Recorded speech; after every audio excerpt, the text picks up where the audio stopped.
पक्ष है, लेकिन जो अनुभूति है वो इन दोनों पक्षों से पार है। कौन कौन से पक्ष थे? एक नए का पक्ष ये था आत्मा शुद्ध है, और दूसरे नए का पक्ष क्या था कि शुद्ध नहीं है। एक का था कि आत्मा अनेकाकार है, दूसरा कहता था नहीं है। एक कहता था ये जीव है, दूसरा कहता था नहीं है। एक कहता था नाना है, दूसरा कहता था नहीं है। समझ में? इस प्रकार हम द्रव्यार्थिक पर्यायार्थिक की अपेक्षा भी देख सकते हैं और निश्चय व्यवहार की अपेक्षा भी देख सकते हैं। इतनी बात समझ में आ गई? आप ये बताओ, हमने एक गाथा पढ़ी थी आरस अरूवम अगंधम वाली। टोटल कितने बोल हुए थे उसके? टोटल बोलो। 42 थे, 46 थे? चलिए कोई बात नहीं, अब छोड़ो, इधर आ जाओ, अपना ध्यान दो। पक्षातिक्रांत की गाथा पढ़ते हैं, गाथा पाठ करेंगे। कल बताना, कोई बात नहीं। पढ़िए गाथा, देखिए। अब छोड़ दो बेटा, कोई बात नहीं, 42 ही होंगे फिर। गाथा देखेंगे बच्चों।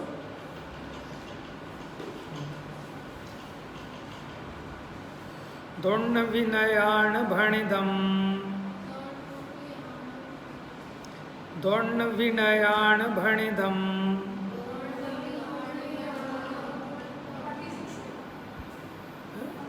46 है ना? मैंने तुम्हारी कॉपी में ही पढ़ा था, इसलिए मुझे याद है। सबसे अच्छे नोट्स इसके लगे मुझे अदिति के। मतलब अच्छा, कुछ चीज़ें जो हमने मतलब और भी बताई बीच बीच में एडिशनल, वो भी सब इसमें नोट्स में आ गई है। हाँ, तो इसलिए इसका कंप्लीट हो गया ना, इसने यूट्यूब से सुन सुन के सारे अच्छे से नोट्स बनाए। तो उससे क्या है कि बहुत बेनिफिट हो जाता है। दोण्ण विनयाण भणिदम, जान दृणवरम तु समय पड़िबद्धो, नदुनय पक्षम गणहदि, गणहदि, गणादि है क्या? हदि, हदि, हा पूरा होगा। किंच विनय पक्ष परिहीणो,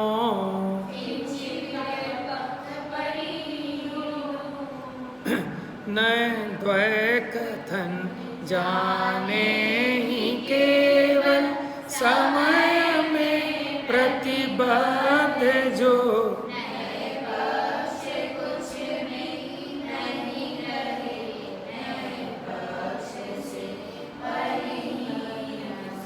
देखो, दोनों विनयाण भणिदम, जो दोनों नए भणिदम माने कहे गए हैं। देखो बेटा, गाथा में देखो, दोर्ण, दोर्ण माने दो, विनयाण माने दो प्रकार के जो नए कहे गए हैं, भणिदम माने कहे गए हैं। जानदी, जानता ही है, नवरम तू समय पड़िबद्ध हो,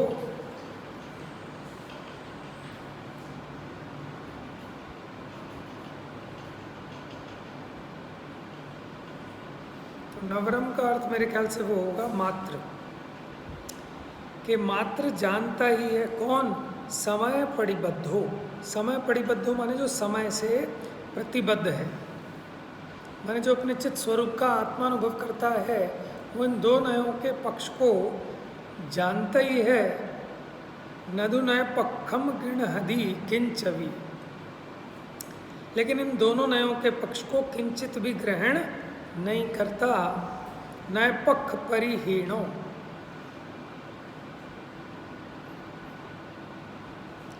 जो नए पक्ष से रहित है। अब क्या मतलब हुआ इसका? नए द्वय कथन जाने ही केवल, समय में प्रतिबद्ध जो, नए पक्ष कुछ भी नहीं ग्रहे, नए पक्ष से परिहीन, माने नयों के पक्षों से जो पार हो गया, परिहीन माने रहित हो गया, समय से प्रतिबद्ध होता हुआ। प्रतिबद्ध माने क्या होता है? उससे बंधता हुआ, उस रूप परिणमता हुआ, माने आत्मा का अनुभव करता हुआ जो ज्ञानी है, वो नयों के पक्षों से पार हो जाता है। और जो दो नए के पक्ष हैं उनको मात्र जानता ही है, उनको ग्रहण नहीं करता। अब वो उसके ज्ञान का ज्ञेय बनते हैं, लेकिन उस संबंधी रागात्मक विकल्प नहीं करता। तो इसी को कहते हैं पक्षातिक्रांत होना। जो दो पक्ष थे उनके विकल्पों से अतिक्रांत माने पार हो गया। एक बार फिर गाथा पाठ पढ़ेंगे और इसकी टीका भी इम्पोर्टेंट है। अब आप पढ़ो जरा, सही है। दोन है ना।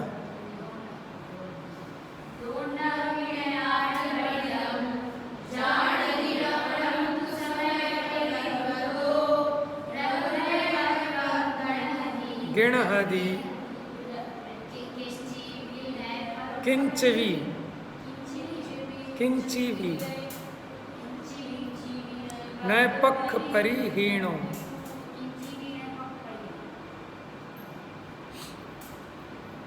तो दोनों नयों के पक्षों से माने जो दोनों नए पक्ष कहे गए हैं, समय से प्रतिबद्ध होता हुआ आत्मा उन्हें मात्र जानता ही है, उन दोनों नए पक्षों को ग्रहण नहीं करता, जो कि नयों से परिपक्ष से परिहीण माने पक्षों से अतिक्रांत हो गया है, नए पक्षों से पार हो गया है, ऐसा ज्ञानी।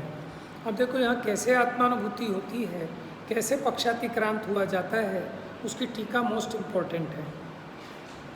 माने एक तरह से आत्मानुभव की विधि बताई है।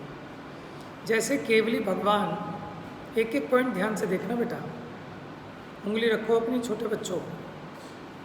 जैसे केवली भगवान विश्व के साक्षीपने के कारण श्रुत ज्ञान के अव्यवभूत व्यवहार निश्चय पक्षों के स्वरूप को ही मात्र जानते हैं, परंतु निरंतर प्रकाशमान सहज सकल केवल ज्ञान के द्वारा स्वयं ही विज्ञान घन हुए होने से श्रुत ज्ञान की भूमिका की अतिक्रांतता के द्वारा समस्त नए पक्ष के ग्रहण से दूर हुए होने से किसी भी नए पक्ष को ग्रहण नहीं करते। ये उदाहरण था। उदाहरण किसका दिया? केवली भगवान का। जैसे केवली भगवान जो श्रुत ज्ञान के अव्यवभूत हैं। क्या है श्रुत ज्ञान के अव्यवभूत? अरे श्रुत ज्ञान के अव्यवभूत माने श्रुत ज्ञान के अंश क्या है? नए। लिखवाया था आपको, श्रुत विकल्पात्मक नया, श्रुत सम्यक श्रुत ज्ञान के अंश को नए कहते हैं। तो क्या थे वो? निश्चय नय और व्यवहार नय के पक्षों के स्वरूप को केवली भगवान जानते हैं, लेकिन केवली भगवान के ज्ञान में नए होते हैं कि नहीं होते, ये बताओ। केवली भगवान उन नयों का अवलंबन लेकर जानते हैं क्या? देखो भैया, नए 5 ज्ञानों में से कौन से ज्ञान में होते हैं नए? नए क्या होते हैं? किसी वस्तु के एक अंश को मुख्य करके जानना। तो केवली भगवान को तो केवल ज्ञान है, ध्यान से समझना बात। केवली भगवान को क्या है? केवल ज्ञान है। तो केवल ज्ञान में क्या ये व्यवस्था है कि किसी एक धर्म को मुख्य करें, बाकी को गौण करके जान लें? वो तो श्रुत ज्ञान में है। केवल ज्ञान में तो सब वस्तुएं एक साथ प्रत्यक्ष रूप से प्रतिभासित होती हैं। तुम तो वर्तमान का कह रहे हो, यहाँ भूत और भविष्य का भी गौण नहीं कर सकते। सब एक साथ अनंत अनंत काल का वर्तमानवत भाषित होता है। वो श्रुत ज्ञान में है वो विशेषता कि किसी एक धर्म को मुख्य करें, बाकियों को गौण करें, इसकी मुख्यता से जाने, उसको ना जाने। ये केवल ज्ञान में तो व्यवस्था नहीं है। तो इसलिए केवली भगवान निश्चय व्यवहार इन नयों के द्वारा तो नहीं जानते, लेकिन ये नयों का क्या स्वरूप है, अथवा जो श्रुत ज्ञानी जीव उन नयों से जान रहे हैं उन सबको तो जानते हैं। अंतर समझ में आ रहा है? जैसे केवली भगवान इंद्रियों से जानते हैं कि नहीं जानते, लेकिन लोग इंद्रियों से कैसा जान रहे हैं वो तो जानते हैं, और इंद्रियां कैसे जानती हैं, क्या जानती हैं, उसका क्या स्वरूप है, वो सब जानते हैं ना। उसी प्रकार केवली भगवान को परम केवल ज्ञान है, तो श्रुत ज्ञान से अतिक्रांत हो गए हैं, श्रुत ज्ञान से पार हो गए हैं। तो जो श्रुत ज्ञान के अव्यवभूत थे निश्चय और व्यवहार, इनके पक्षों के स्वरूप को मात्र जानते ही हैं, लेकिन उनका ज्ञान इन नयों के माध्यम से नहीं जानता। बात समझ में आ रही दोनों में? कि जैसे हम तो अपने ज्ञान में मुख्य गुण करके जानते हैं ना, नयों का अवलंबन लेकर, अनंत भगवान उनके ज्ञान में नए नहीं होते, लेकिन नयों का जो स्वरूप है वो तो उनके ज्ञान में है। समस्त संसारी जीव किस प्रकार अपने श्रुत ज्ञान में नयों के माध्यम से जान रहे हैं, कैसा जान रहे हैं, वो भी जान रहे हैं। लेकिन दोनों में अंतर है कि नहीं? देखो, जैसे डॉक्टर जानता है क्या कि जो बच्चे को जन्म देने वाली माता है उसको प्रसूति का कष्ट कैसा होता है, माने बच्चा पैदा करने का कितना कष्ट होता है उसको। अब वो जो डॉक्टरनी है वो जानती है, लेकिन कैसे जानती है? स्वयं तो आज तक कभी उसके बच्चा हुआ ही नहीं कभी, तो उसको वैसे तो कष्ट उसने भोगा नहीं, लेकिन फिर भी जानती है कि नहीं जानती है? कैसे जानती है? कि उसने हजारों डिलीवरी करा दी अभी तक। अंतर समझ में आ रहा है? ये तो मोटा है उदाहरण है, स्थूल एक देश घटित होगा, क्योंकि ये तो परोक्ष जान रही है। केवली भगवान ऐसे परोक्ष नहीं जानते, केवली भगवान तो प्रत्यक्ष जान रहे हैं। तो सभी नयों के पक्ष को, उनके स्वरूप को जानते तो हैं, लेकिन उनका ज्ञान श्रुत ज्ञान की जो भूमिका है उससे अतिक्रांत हो चुका है। और ये जो नयों का प्रयोग होता है, ये जो नए ज्ञान है, ये श्रुत ज्ञान का अवयवभूत है। इसलिए उनके नए पक्ष के ग्रहण से दूर हुए होने से, यानी उनके उपयोग में कोई भी नए पक्ष का ग्रहण नहीं हुआ होने से वे किसी भी नए पक्ष को ग्रहण नहीं करते। ये तो था उदाहरण केवली भगवान का। अब यहाँ समझाएंगे उसी प्रकार जो ज्ञानी हो गया, जो पक्षातिक्रांत हो गया, वो भी उन पक्षों के स्वरूप को मात्र जानता तो है, लेकिन उन पक्षों को ग्रहण नहीं करता। जबकि निचली भूमिका में जब वो निर्णय की स्थिति में था तब उन पक्षों को ग्रहण करता था कि निश्चय न ऐसे आत्मा ऐसा है, व्यवहार न ऐसे ऐसा है। अब इन पक्षों का मात्र ज्ञाता रह गया, उसके ज्ञान में तो है कि इसने ऐसे ऐसा, उसने ऐसे ऐसा है, लेकिन अभी ये सब विकल्प शांत हैं। पीछे पढ़ा था ना, विकल्पश्चित शांत चित्ता। तो ये केवली ज्ञानी भगवान का उदाहरण देकर ये समझा रहे हैं, जैसे केवली भगवान नए पक्ष के स्वरूप को जानते तो हैं, लेकिन नए पक्ष को ग्रहण नहीं करते। अब देखिए उसी प्रकार, अब उदाहरण समझ में आया होगा तो सिद्धांत भी समझ में आएगा। ये उदाहरण था। इसी प्रकार जो श्रुत ज्ञानी आत्मा क्षयोक्षम से जो उत्पन्न होते हैं, ऐसे श्रुत ज्ञानात्मक विकल्प उत्पन्न होने पर भी, अंडरलाइन करो, श्रुत ज्ञानात्मक विकल्प साइड में लिख लेना, नए। श्रुत ज्ञानात्मक विकल्प को नए कहते हैं। तो श्रुत ज्ञानात्मक विकल्प उत्पन्न होने पर भी पर का ग्रहण करने के प्रति उत्साह निवृत्त हुआ होने से, किसको? ज्ञानी को, सम्यक ज्ञानी को। तो वो विकल्प तो उत्पन्न होते हैं, लेकिन फिर भी पर के ग्रहण के प्रति उत्साह निवृत्त हुआ होने से, माने त्याग हो गया किसका? कि पर के ग्रहण का भाव विलय को प्राप्त हो गया। तो श्रुत ज्ञान के अव्यवभूत व्यवहार निश्चय नए पक्षों के स्वरूप को ही केवल जानते हैं, परंतु अति तीक्ष्ण ज्ञान दृष्टि से ग्रहण किए गए निर्मल नित्य उदित चिन्मय समय से प्रतिबद्धता के द्वारा, माने यहाँ कह रहे हैं कि आत्मा से प्रतिबद्धता के द्वारा, माने वो आत्मा में एकाकार हुए, उनकी दृष्टि का विषय अब ये आत्मा है, ये उनके अनुभव का विषय है। इसलिए अनुभव के समय स्वयं ही विज्ञान घन हुए होने से अब बस उसका एक सहज ज्ञान हो रहा है स्वरूप का।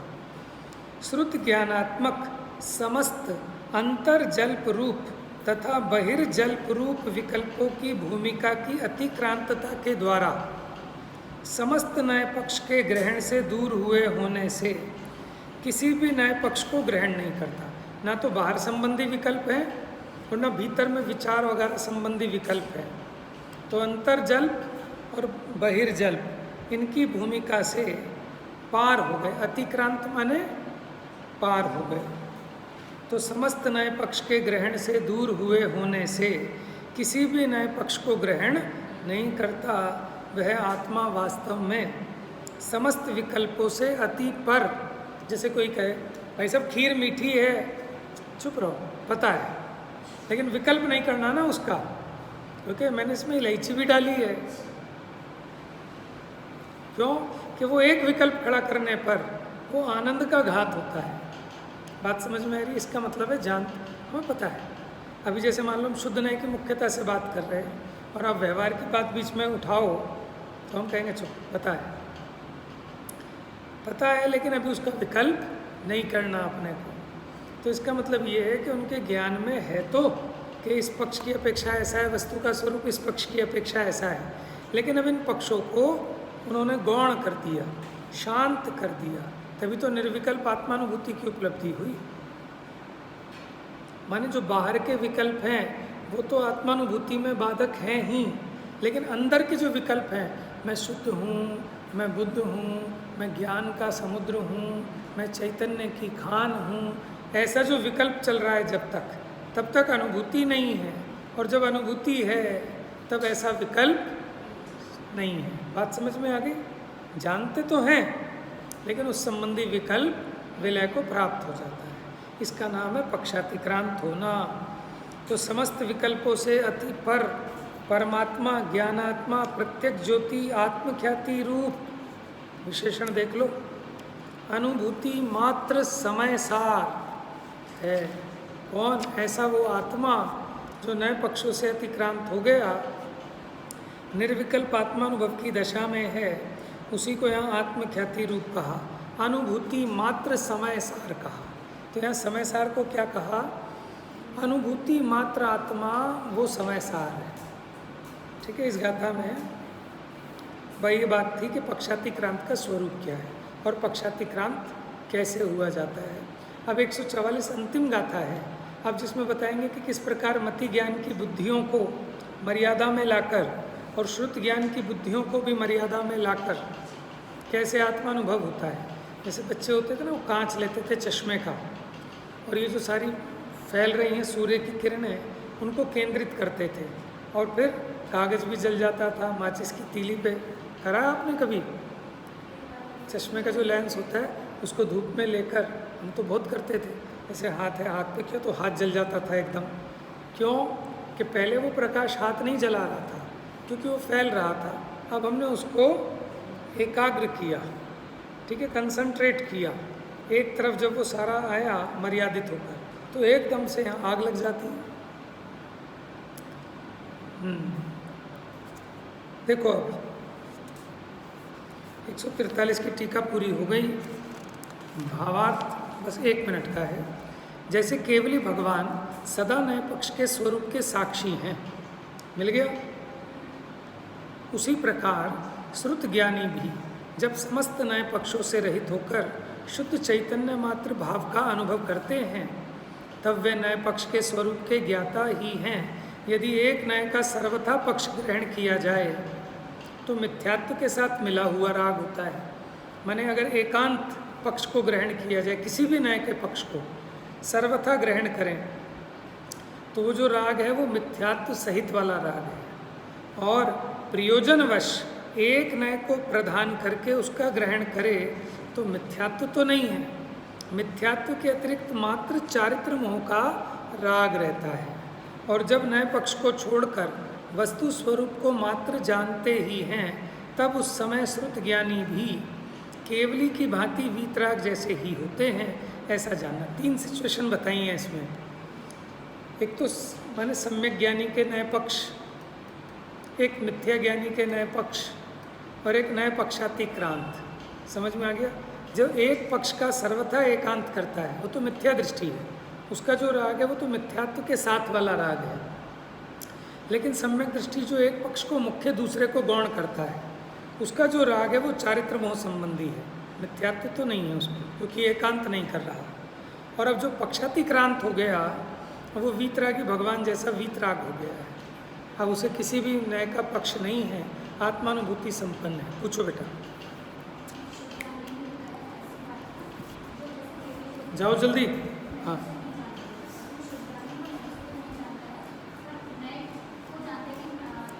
नहीं देखो सुना ऐसा थोड़ा सा अंतर है इसमें।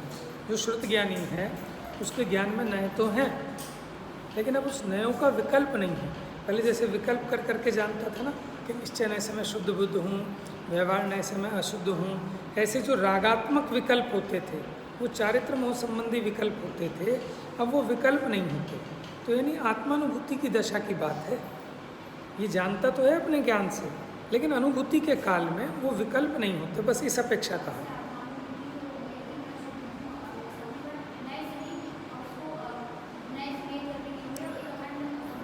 माने अब क्या है, उसके ज्ञान में नए तो हैं, लेकिन अब वो नए का रागात्मक विकल्प नहीं है।